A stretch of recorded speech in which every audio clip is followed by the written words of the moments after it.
Video update number 2 for the B58 and my 340i. Last video, if you guys watched it, we talked a little bit about the white smoking.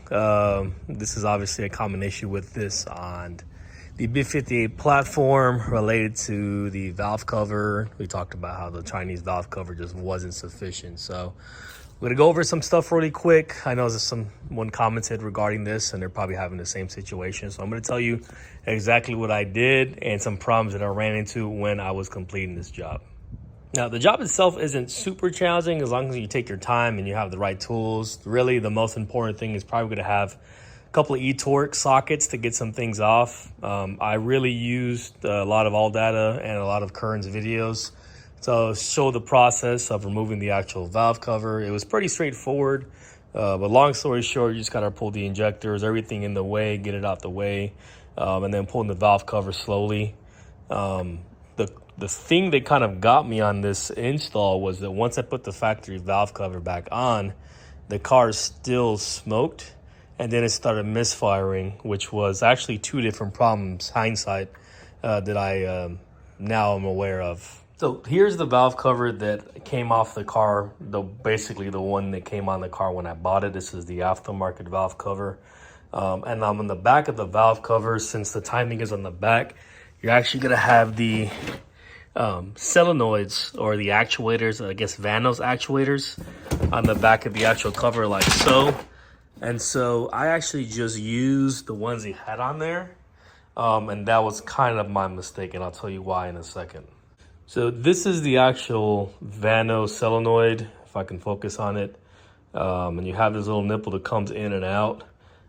These seem pretty shot. And the only reason why I say that is compared to the factory ones that I had and some other videos, and you should be able to hear like a clicking or some kind of clinking or some noise. And this little nipple is going to come out a lot easier. And this one just doesn't feel right. And so the reason why I actually installed this is because of my laziness. It's a pretty tight fit back there, so when you get your hands back there, you're really just kind of feeling for it and you're kind of removing it. And I accidentally dropped one kind of behind the block on top of the transmission. And so instead of me trying to fish it out because I was kind of in a rush, I went ahead and just took the one off of the valve cover, this valve cover basically, and just installed it. And that was the issue that I was kind of having. So the first time I turned the car on, it was pretty bad. It was misfiring. It wouldn't drive. It would throw all these crazy, do not drive on the navigation codes.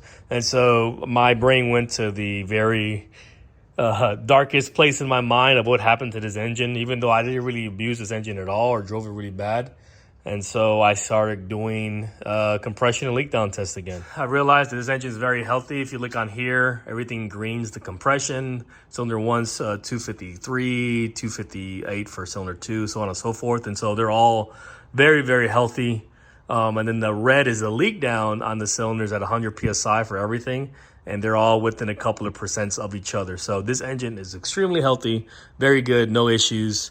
And so I started trying to go deeper and diagnose the rest. My next thought was these injectors. These are injectors that came off a 2019 X340i, and they are very similar. They're pretty much the same. The only difference I saw was the spout was like a tad bit different. And so I thought, okay, maybe it's the injector that's not plane friendly. So I went ahead and put the factory injectors I had with this actual car back in. And then the following step that I actually took was I took the NGKs that came out of the car when I had it, and I put the Champions that I initially put in before with it, thinking that that might have had the issue itself. But in all reality, it was literally just the fact that one of two Vano solenoids, I think on the exhaust side, was dead. And so I got unlazy. I took the actual solenoid out from back there. I put it on, cleaned it up, and lo and behold, the car drove perfectly fine and everything is good. So for those that are asking, did it fix the situation? Yes, valve cover did indeed fix the situation. I went ahead and plumbed it factory. For now, I'm going to put this away. The reason why this is here is because, like I said, I'm going to do the remnant kit, so it's not going to really matter for that. But plugged it, put the Ross kit on there, and then everything is good.